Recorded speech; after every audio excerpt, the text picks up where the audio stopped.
Hey guys, what's up? It's a culture detective here, investigating your favorite movies, and today I'm going to be talking about a movie that I watched last night because I've been planning to watch this movie for like half a year already, and my voice is getting a little raspy for some reason.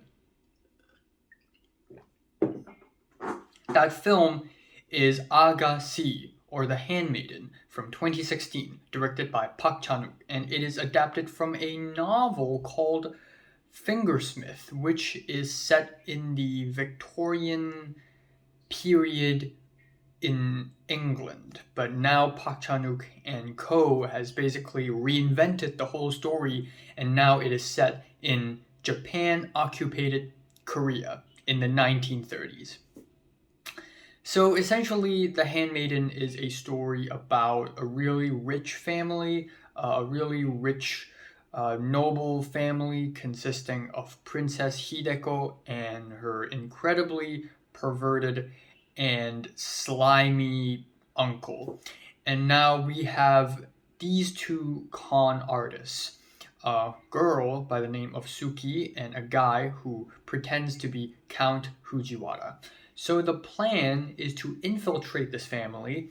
We have the handmaiden, our main character, Suki, basically becoming the handmaiden to Princess Hideko. And then a little bit later, Count Fujiwara will join this place, will go into this place and seduce Princess Hideko and then force her, or not force her, but convince her to elope with him so he gets all her money, and then he sends her to a madhouse, leaves. There we go, con success. But of course, it's a little bit more complicated than that because it's a Park Chan-wook movie. What do you expect?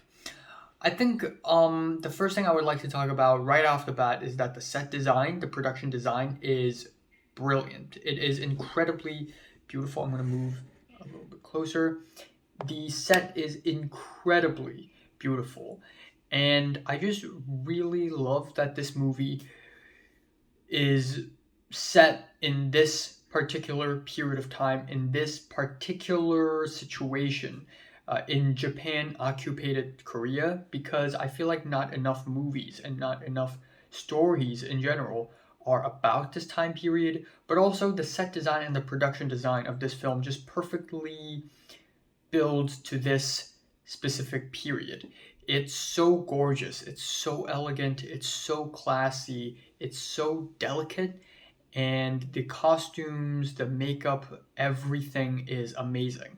And there are also a lot of prop items in this movie. Park Chan-wook puts a lot of focus on certain props like gloves, ropes, snakes, books, beads, tatami mats, and these little things. And you really focus on these things, but Park Chan-wook makes it so subtle that you don't even realize that you're focusing on these specific objects. And it's just production design is so on point in this movie. It's so freaking on point. And I also really like the cultural presentation of this movie because of how damn good the production design of this film is. This movie, given that a lot of people in the West, a lot of Americans, a lot of Europeans are also watching this film presents this culture really well, in my opinion. Not too long ago, I talked about Turning Red and how it basically glamorizes and oversells the Chinese culture.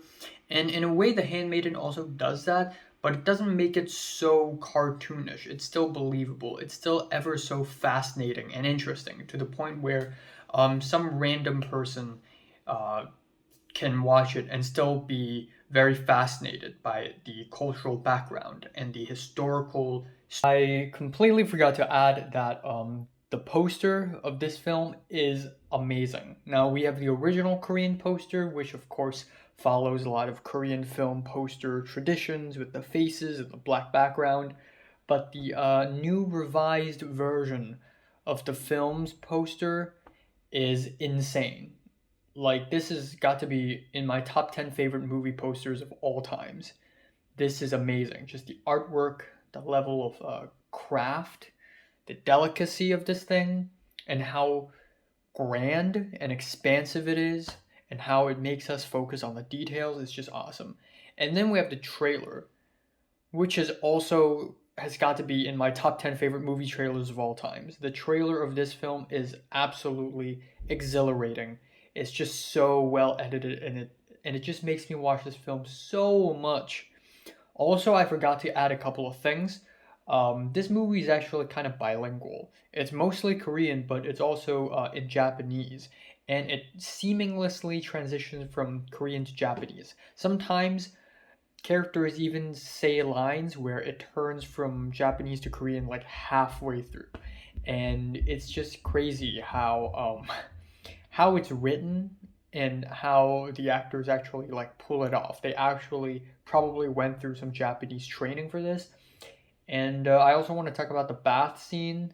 That came straight out of Nisei Monogatari, if you know what I mean. Story behind this film. Now, I went into this movie thinking that I'm going to be absolutely blown away by it, the same way I was absolutely blown away by Memories of Murder and Parasite.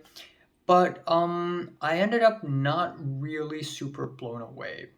I expected myself to give it a 10 out of 10, but this morning, after one night's sleep, I thought maybe I'll hold it off a little bit.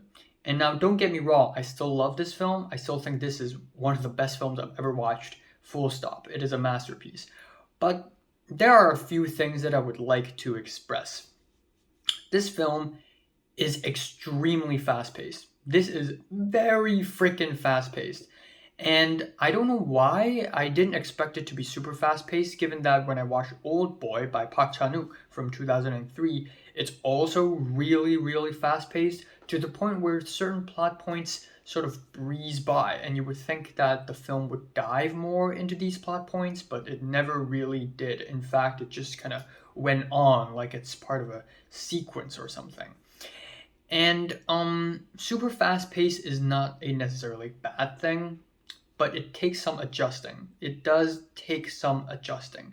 And because of that, the editing also comes off really choppy, especially in the first act of the film. Like, there were just so many cuts left and right and left and right and in a different angle, in this angle, in that angle, this, that, and it's so choppy.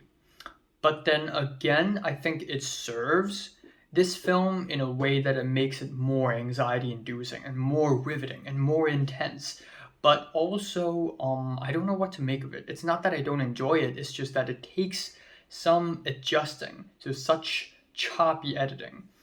But I have to say, the editing and the cinematography complements each other in this film really, really well. There are a lot of amazing scene transitions in this film, and also a lot of great camera work. Park Chan-wook uses a lot of hilariously wide angles in this film. Hilarious. And also anamorphic lens, so every time the focus is racked, the whole frame just sort of gets squashed a little bit, which makes it even more disorienting. But then occasionally Park Chan-wook uses shots like telephoto lens or long lens, and it's a close-up of someone's face and it's handheld. And it looks like it came out of a video game cutscene or something.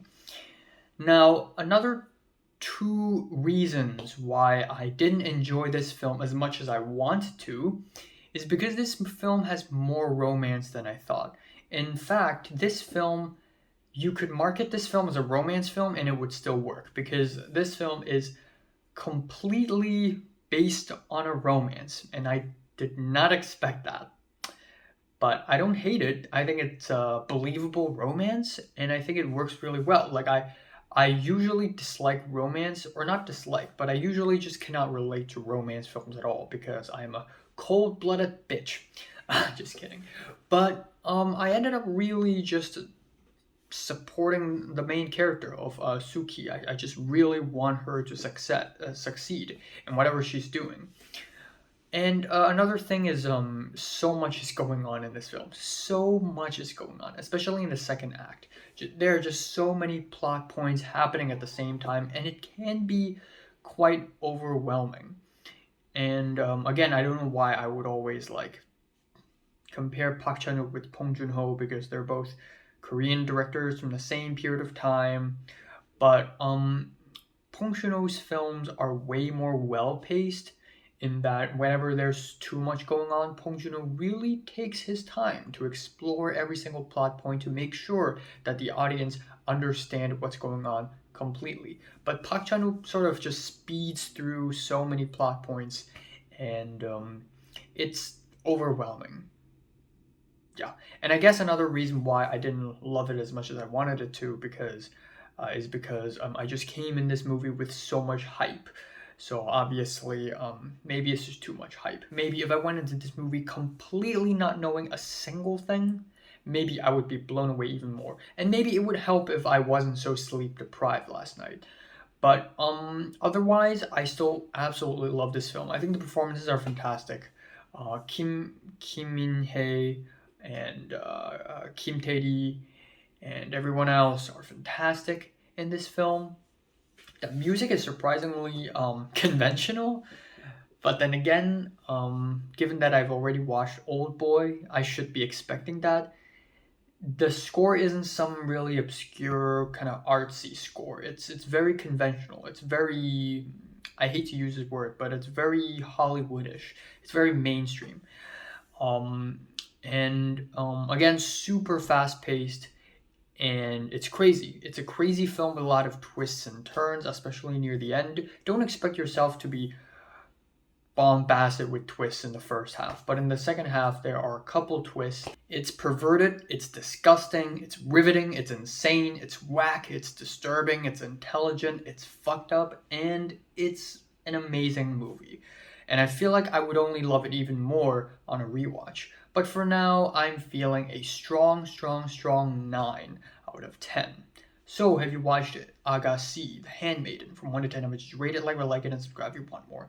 And thanks for watching. I feel like I would make it a 10 once I rewatch it, and I expected myself to give it a 10, but I'm going to be honest here. For now, it's a strong 9.